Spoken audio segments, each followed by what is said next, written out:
Hello, everybody. I'm Sela, and my mentor was Jeff Burke, and my project was OZA, which is community-powered streaming. So this is my quad chart. So pretty much all of last year, I had worked at an entertainment marketing agency, so it got me really interested in content discovery and distribution, and more specifically, the role that I think community plays in content discovery and distribution, as well as at the same time started getting interested in emerging tech, things like DAOs, blockchain, AI. And so with that, I was really curious as to what emerging tech could bring to the entertainment discovery and distribution space. So from that, I decided to dive into what were the main problems being faced in streaming and entertainment distribution, did some research there, and then from that was able to see, okay, what's a solution we can create with emerging technology, blockchain, which ended up being my project, which is OZA. And basically most of the year I was working on the research side as well as developing a prototype. And I will go deeper into all of this. But this was kind of my research initially into the trends in consumer sentiment and behavior in movie and TV streaming. And pretty much everything I found fell under one of two buckets. So the first was I found a general frustration with content fragmentation. So mainly, this kind of means that if you're interested in some type of entertainment, whether it be like anime, rom-coms, dating shows, you have to be subscribed to at least like 2 different streaming platforms to access that content.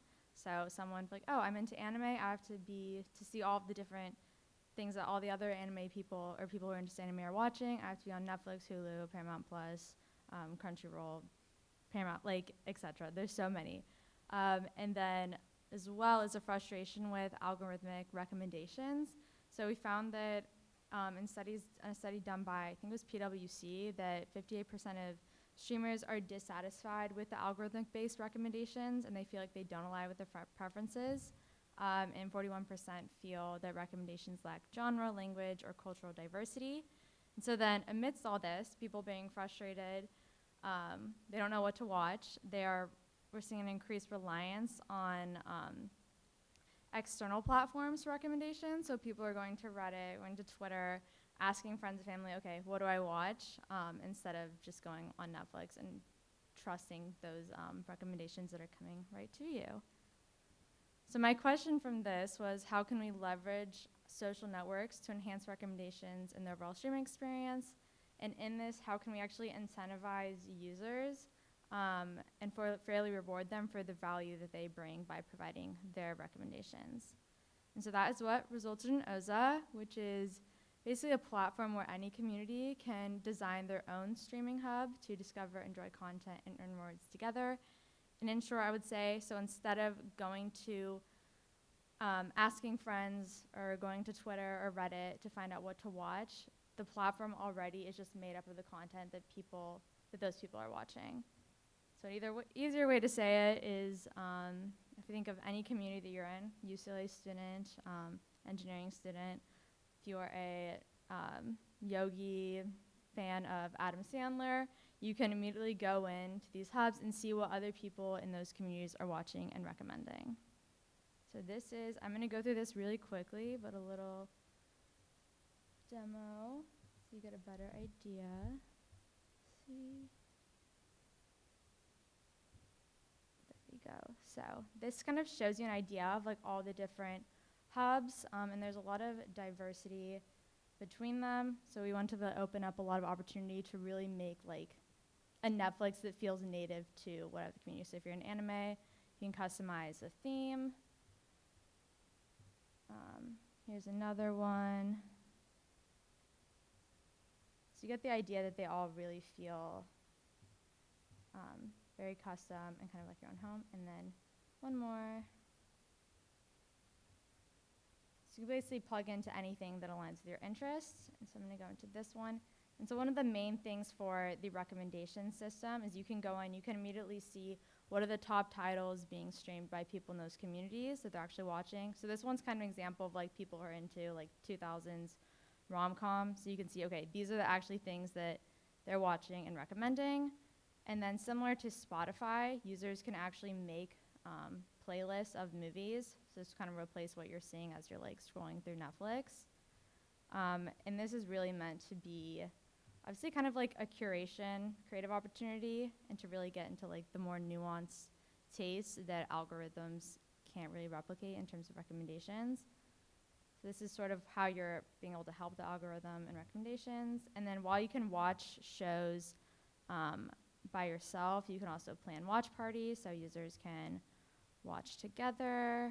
And then there's a lot of customization available there too. So obviously there's like some movies that you want everyone to be talking during. I would think like when you're watching The Bachelor or something, it's not really to watch it, but it's more for the community experience. So you want to be able to hear everyone, whereas like other movies, it's like you want to know people are there, but like you don't want anyone to say anything and you don't want to see anyone.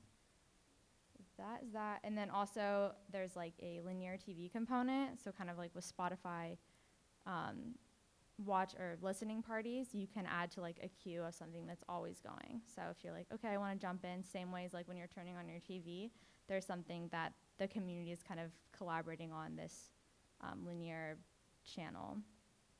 And so that's all I'm going to go through from here. Then this is kind of when people ask like, okay, where does blockchain come in? And so I'm not going to get too into the nitty gritty, but what blockchain allows is for us to more easily identify the value that users are bringing to the platform through like creating playlists, through attending watch parties, through even talking and just like recommending shows. So we can track that and then actually be able to automatically reward it. So if you say maybe there's like an anime hub and they're playing a huge role in basically driving attention to this one title, they'll get a greater, and also just like, I guess, traffic to the platform, we're able to more easily distribute revenue in proportion to the value they're bringing across these hubs.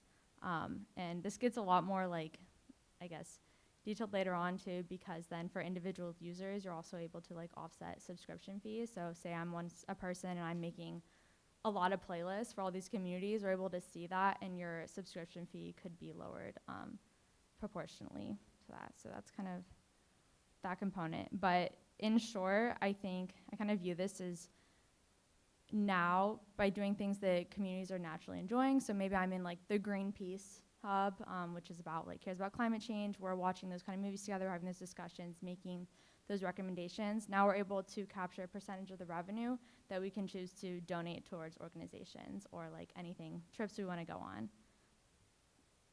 And then there's also a component where studios can establish their own kind of hub within the platform. And this is kind of important because when you go on Netflix right now, and if you watch a really good movie that maybe isn't created by Netflix, you'll automatically be like, oh, well, I saw that on Netflix, instead of tying it back to the studio. So studios don't really have representation in different streaming platforms. So this gives them kind of an opportunity to do that, promote their content, as well as be like, oh, maybe I'm Sony and I see that moms who hike from Los Angeles are like really big fans of our content, and that's weird. So I can also reward them and have that direct to community distribution component, because it's really hard now with like if I'm a studio and I'm putting something out and I'm like, okay, do I put it in this theater? Do I release this title to Netflix or release it to Hulu? Because there's so many different tastes across all of them, instead of being really defined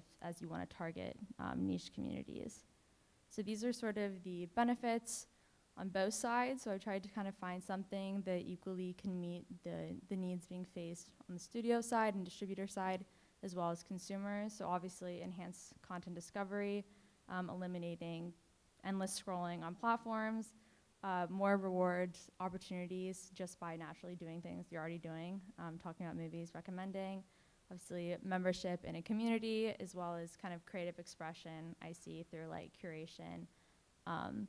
And then for studios, more cost efficiency and distribution, because they're able to distribute directly to communities, and also incentivize them for helping to play a role in distribution and evangelizing films, as well as enhance audience insights and niche targeting, and then a way to build more brand awareness and loyalty, as well as a lot of other kind of expanded monetization opportunities, which are enabled a lot by kind of the token creation. And so for overall with this project, major milestones, I spent a lot of time on the like UX research and design. Most of the prototype was done by me, as well as I worked with a designer. I got a chance earlier this year to pitch to Sony Business Incubator Innovation Fund, and they were really interested and they wanted more developed on the back end because Sony, or I guess they're out of Japan, so Japan does a really good job, I would say, if anyone kind of knows, like they're not the best at software, but they really like scaling software, but they love to have like something more built out on the back end to play around with. So that's what I've been working on since then, while also I spent a lot of time exploring kind of various like design and distribution protocols, specifically for like the tokenization component, and seeing what parts of that we could possibly patent. And then continuing, I'm going to be doing some more beta development with a product studio, which is Builder AI, exploring other partnerships, expanding the team, and obviously I've kind of become more aware of other issues in streaming, like the fact that I think compared to linear TV, it almost has twice as many carbon emissions, so I'm trying to figure out other ways you could offset that, as well as like other issues coming up in the way that value is rewarded in entertainment as a whole.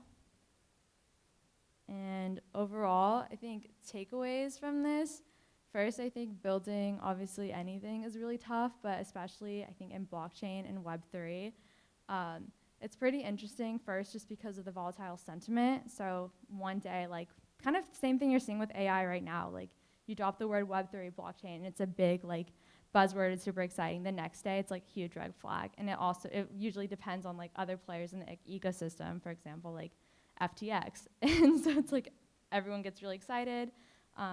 So I think with that, it's kind of taking time to learn and observe a space and don't get caught up too much in the hype. And I would say this a lot in like, especially if you're building maybe an AI right now, it's like, I feel like it can be really tempting to go like full into something really, really fast just to get it out there.